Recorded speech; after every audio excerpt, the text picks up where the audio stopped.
جواب نہیں ہے. جب قانون کا جواب نہیں ہوتا تو انگزائٹی آتی ہے. جب انگزائٹی آتی ہے تو پھر ہاتھ اٹھتا ہے. اس انگزائٹی کو اوور کم کرنے کے لیے ہاتھ اٹھتا ہے. اور جیسے ہی ہاتھ اٹھتا ہے وکیل قانونی سے غیر قانونی ہو جاتا ہے. وکیل کا کیا کام کہ ہاتھ اٹھائے؟ وکیل کے ان روبز پہ اس کالے کوٹ پہ تمام قوانین ہونے چاہیے. جب تمام قوانین ہوں گے، جو ایس ایچ او آج آپ کو تھانے میں داخل ہونے کے بعد تذلیل برے رویے سے استقبال کرتا ہے آپ کا، وہ ایس ایچ او آپ کو اپنی چیئر دے گا کہ وکیل صاحب ادھر آ کے بیٹھے، کیونکہ آپ کے پاس اس قلم کی طاقت ہے. اس قلم کے ساتھ آپ چلتے ہیں. یہ قلم بہت بڑی طاقت ہے، یقین مانیں. ججز آپ کے جتھوں سے نہیں ڈرتے، ججز آپ کی بدتمیزیوں سے نہیں ڈرتے. ججز اپنی نالائکی اور آپ کی لائکی کو ترازو میں رکھ کے آپ سے ڈرتے ہیں. آپ نے ریسنٹ ایرا میں دیکھ لیا کہ جیسے ہی آپ قانونی وکیل سے غیر قانونی اقدام کر کے نکلے، اس ڈومین کو چھوڑ دیا، تو کیسے آپ کے اوپر ججز پل پڑتے ہیں. اس وکیل کے خلاف نہیں ہوتے، بلکہ وہ باقیوں کو نشان عبرت بنانے کے لیے کہتے ہیں دیکھ لو ہم نے کیا. خدا را پڑے، لڑنے کے لیے نہیں، محاذ رائی کے لیے نہیں، اپنی وکالت چمکانے کے لیے، اپنی عزت کو بحال کرنے کے لیے. یقین مانے پڑھے. جب آپ پڑھیں گے تو یہ عدلیہ سے کرپشن بھی ختم ہو جائے گی، اقربا پروی بھی ختم ہو جائے گی، سفارش سسٹم بھی ختم ہو جائے گا، معاملات بڑے بہترین ہو جائیں گے. اب آتے ہیں 389 کے بعد کہ پہلے میں نے آپ کو بتا دیا کہ ایکسٹارشن اس نے کمٹ کر دی، کہ تھانے دار نے کہا کہ ₹1,00,000 دو، اس نے مجھ سے ₹1,00,000 لیا کہ ₹1,00,000 دو، نہیں تو تمہیں قتل کے مقدمات میں، ڈکیتی کے مقدمات میں ملوث کر دیا جائے گا. میں نے ڈر کے اس کو ₹1,00,000 دے دیا. 388 مکمل ہو گئی. مجھے یہ دھمکیاں دیں کہ لاؤ گے تو پھر میں تمہیں معاف کروں گا، ادروائز کر دوں گا. تو پھر 389 دھمکی دی، فوری طور پر اس کی رپورٹ کر دی. کسی نے بھی تھانے دار یا پرائیویٹ پرسن، تھانے دار میں تو چلے گئے نا، تھانے دار یا پرائیویٹ پرسن کہ دھمکی دی لیکن ایکسٹارشن کی نہیں، آپ نے اس سے پہلے مطلع کر دیا. تو 389 ویگ ٹرمنالوجی میں attempt to commit extortion by putting a person in fear that the acquisition regarding commission of an offense punishable for death, life imprisonment or imprisonment for 10 years, whatever the case may be. تو وہ attempt to commit extortion ہو جائے گا اس زمرے میں کہ acquisition of offense، کہ یہ جرائم میں ملوث کر دوں گا تم کو، یہ جرائم میں ملوث کر دوں گا. اس لیے اگر آپ اسٹرکٹو سینسو میں دیکھیں تو یہ دو سیکشنز جو ہیں یہ لا انفورسمنٹ ایجنسیز کے لیے ہی بنے. اب اس کے بعد آ جاتا ہے رابری. اب رابری کی ٹرمنالوجی جو ہے نا وہ کیری کرتی ہے تھیفٹ کو بھی اور ایکسٹارشن کو بھی، کہ تھیفٹ کب رابری ہے اور ایکسٹارشن کب رابری ہے، اس کے بارے میں کر کے پھر رابری ڈکیتی میں چلے جاتی ہے. ٹھیک ہو گیا. اب ہم جب دیکھتے ہیں کہ کب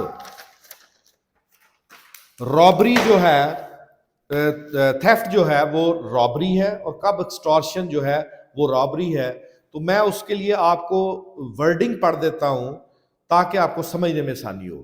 Theft is robbery if in order to the committing of the theft or in committing the theft or in carrying away or attempting to carrying away property obtained by the theft, the offender for that end voluntarily causes or attempt to cause to any person death, hurt, wrongful restraint, fear of instant death, instant hurt, of instant wrongful restraint. میں ایک چیز پہ کر رہا ہوں کہ in order to committing of theft or in committing the theft or carrying away or attempting to carrying away property obtained by theft. ان چیزوں پہ آپ نے غور کرنا ہے. ٹھیک ہو گیا کہ تھیفٹ کرتا ہوا میں جا رہا ہوں، کرنے کی کوشش کر رہا ہوں، کر کے لے جا رہا ہوں، کر دیا ہے، اس میں یہ انگریڈینٹ اگر موجود ہے کہ کسی کو میں نے ڈیتھ کا خوف دیا ہے، یہ سارا جو ہے نا وہ یا ڈیتھ مار دیا ہے یا اٹیمپٹ کی ہے یا معاملات ایسے میں نے سارے آپ کو بتائے. اگر تو یہ معاملات ہیں جو تھیفٹ، اگر ان معاملات کو اگر voluntary causes or attempts of causes to any person, death, hurt, wrongful restraint, fear of instant death, instant hurt, instant wrongful restraint، اگر یہ نکال دیے جائیں تو وہ تھیفٹ ہو. اور اگر ان انگریڈینٹس کو اس میں شامل کر دیا جائے تو رابری. ہم جب نئے آئے تو ہمیں بھی کچھ ملے نیم حکیم کہ جی اتنا ہو تو رابری، اتنا ہو تو ڈکیتی، اتنا ہو تو تھیفٹ. وہ ان چیزوں میں پھر with the passage of time یہ چیزیں سمجھ میں آئیں کہ نہیں یار یہ زیادتی کر. اب وین ایکسٹورشن از رابری، سمپل ایکسٹورشن موجود ہے، وہ ہم نے پڑھ لیا، وہ ہم نے بتا دیا. اب اس ایکسٹورشن کے تحت ایکسٹورشن کی جا رہی ہے اور اوپر والے انگریڈینٹس جو ہیں ایڈیشن ٹو ایکسٹورشن، موت، زخمی کرنا، یہ چیزیں ساری اس میں شامل ہوں تو پھر ایکسٹورشن کس میں آ جائے گا؟ رابری میں. یعنی کہ سمپل ایکسٹورشن کے تحت یہ چیزیں، یہ انگریڈینٹ شامل ہو جائے تو رابری.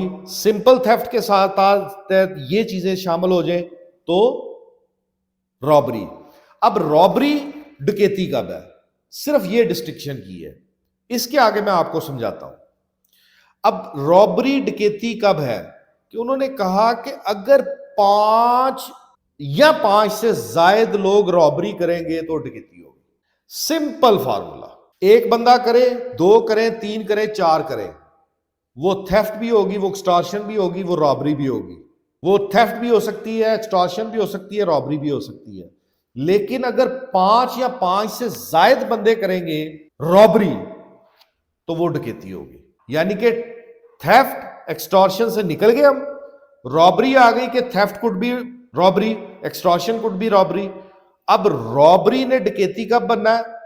جب 5 یا 5 سے زیادہ. میننگ دیئر بائی کہ ایک بندہ بھی رابری کر سکتا ہے، 2 بھی کر سکتے ہیں، 3 بھی کر سکتے ہیں، 4 بھی کر سکتے ہیں. لیکن جیسے ہی یہ 5 کی فگر اٹین کریں گے تو وہ پھر ڈکیتی ہو جائے گی. اس کی ڈیفینیشن 391 میں موجود ہے. اب رابری کی جو سزا ہے وہ 392 میں ہے اور ڈکیتی کی سزا جو ہے وہ 395 میں ہے.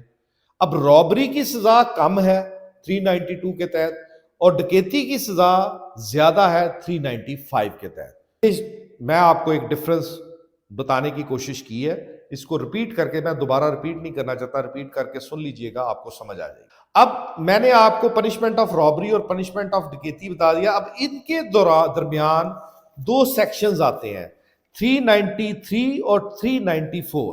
393 ہے اب اٹیمپٹ ٹو کمٹ رابری، کہ اس نے رابری کرنے کی کوشش کی لیکن رابری کر نہیں سکا. کہ ایک بندے نے مجھے روکا موٹر سائیکل پہ اور مجھ سے جو ہے نا وہ گن پوائنٹ پہ اس نے رابری کرنے کی کوشش کی، لیکن مین وائل کوئی پولیس والا آ گیا یا کوئی اور ریزسٹنس آ گئی تو وہ اپنی جان بچانے کے لیے وہاں سے بھاگ گیا. اب اس چیز کو سمجھیے گا کہ رابری ہو گئی، ڈکیتی ہو گئی، تھیفٹ ہو گیا، ایکسٹورشن ہو گیا. اگر کوئی کرنے کی کوشش کرتا ہے تو پھر 393 اٹیمپٹ ٹو کمٹ رابری. پھر 393 جو ہے وہ انووک ہوگا اور 393 جو ہے اس کی جو سزا ہے وہ ہے 7 سال اور جرمانہ، وہ بھی لازمی ہوگا.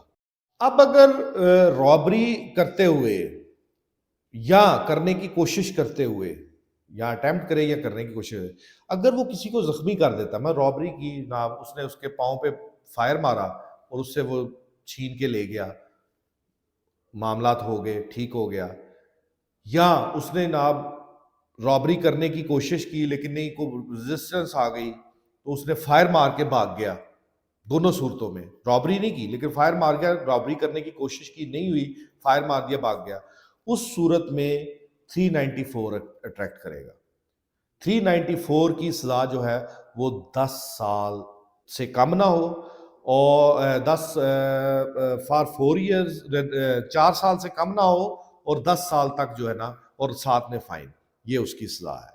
اب 395 کا میں آپ کو بتا چکا ہوں کہ یہ ڈکیتی کے زمرے میں آتا ہے. 396 جو ہے وہ ہوتا ہے ڈکیتی ود مرڈر، کہ وہ ڈکیتی کرنے گیا اور وہ ڈکیتی کرنے گئے 5 یا 5 سے زائد بندے، اور انہوں نے ڈکیتی کے دوران ریزسٹنس پہ قتل کر دیا یا ویسے ہی قتل کر دیا. ٹھیک ہو گیا. تو اس صورت میں 396 جو ہے وہ اٹریکٹ کرے گا کہ انہوں نے ڈکیتی کے دوران کسی بندے کو مار دیا، ڈکیتی ود مرڈر، تو پھر وہ 396 لگے گا. اس کے لیے اس کی سزا جو ہے وہ ہے سزائے موت، imprisonment for life, rigorous imprisonment for a term which shall not less than 4 year or more than 10 year and shall also be liable to be fined. اب اس کے بعد آگے آ کے جناب اچھا چلے یہ تو ہو گیا کہ ڈکیتی ود مرڈر. اب یہ بھی تو ہو سکتا ہے نا کہ نہ وہ اس نے ہرٹ کیا ہو نہ اس نے مارا ہو، لیکن اس نے اٹیمپٹ کی ہو اس کو مارنے کی. وہ اٹیمپٹ کیا کہ روکنے کے بعد اس نے کہا کہ یہ چیزیں نکال دو، نہیں کیا جناب. اس نے اسکیپ کرنے کے لیے فائر کیا لیکن وہ اس کو نہیں لگا، تو اس کا مطلب اٹیمپٹ ٹو کمٹ ڈیتھ یا اٹیمپٹ ٹو کمٹ انجری اس نے کی، اس نے کوشش کی. اگر اس نے کوشش کی لیکن وہ انجر یا مرا نہیں تو پھر اس کی سزا کیا ہوگی؟ وہ 397 کے تحت ہوگی، رابری اور ڈکیتی with attempt to cause death or grievous hurt. اس کی سزا جو ہے وہ کہتے ہیں جی کہ 7 سال سے کم نہیں ہونی چاہیے. which such offender shall be punished shall not be less than 7 years. کہ 7 سال سے کم نہیں ہونی چاہیے اس کی سزا. پھر اس کے بعد ہم آ جاتے ہیں کہ رابری یا ڈکیتی کرنے کی کوشش کی armed with deadly weapons، تو اس صورت میں جو ہے وہ سزا ہے 7 years، یعنی کہ not less than shall not be less than 7 years.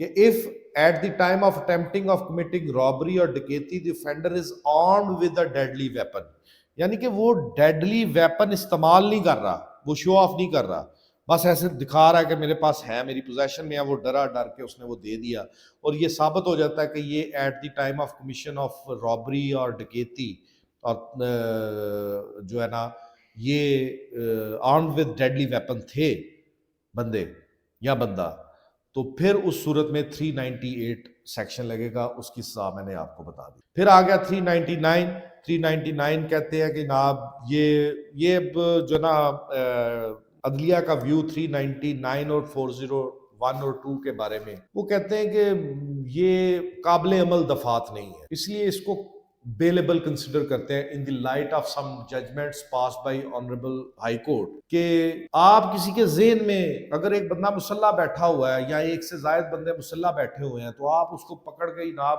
399 اور 401 اور 402 کے تحت آپ جیل میں بند کر دیں گے، یہ ڈکیتی کی نیت سے بیٹھے ہوئے. وہ عدالتیں کہتی ہیں یہ نیت کیا ہوتی ہے؟ آپ کو نیت کا کیسے پتا چل گیا؟ جب اٹیمپٹ کا سیکشن موجود ہے تو پھر اٹیمپٹ کی حد تک رہے. یہ نیت والا کوئی جو چکر ہے نا یا پریپریشن والا چکر، یہ چکر نہیں ہونا چاہیے. اس لیے 399 401 اور 402 کی بیلز کو، بیل اپلیکیشنز کو بیلیبل تصور کیا جاتا ہے. اس کی وجہ صرف یہی ہے کہ اعلیٰ عدلیہ نے کہا ہے کہ یہ پریپریشن جو ہے یہ کسی بھی طریقے کے ساتھ ثابت نہیں ہو سکتی. کہ اگر ایک شخص مسلح بیٹھا یا ایک سے زائد شخص کسی جگہ مسلح بیٹھے ہوئے ہیں تو پولیس کے پاس کوئی ایسا میکانزم نہیں ہے کہ جس سے وہ یہ ثابت کر سکے کہ جناب یہ ڈکیتی کی نیت سے ہے. اس لیے ان چیزوں کو جو ہے نا وہ میں امید کرتا ہوں کہ تھیفٹ، ایکسٹارشن، رابری، ڈکیتی، ان تمام کے بارے میں ایک چھوٹی سی کوشش کی کہ میں اپنے وکلا بھائیوں کے ساتھ اپنے ویوز کو ایکسچینج کر سکوں. امید کرتا ہوں کہ میں اس کوشش میں کامیاب رہا. Thank you very much.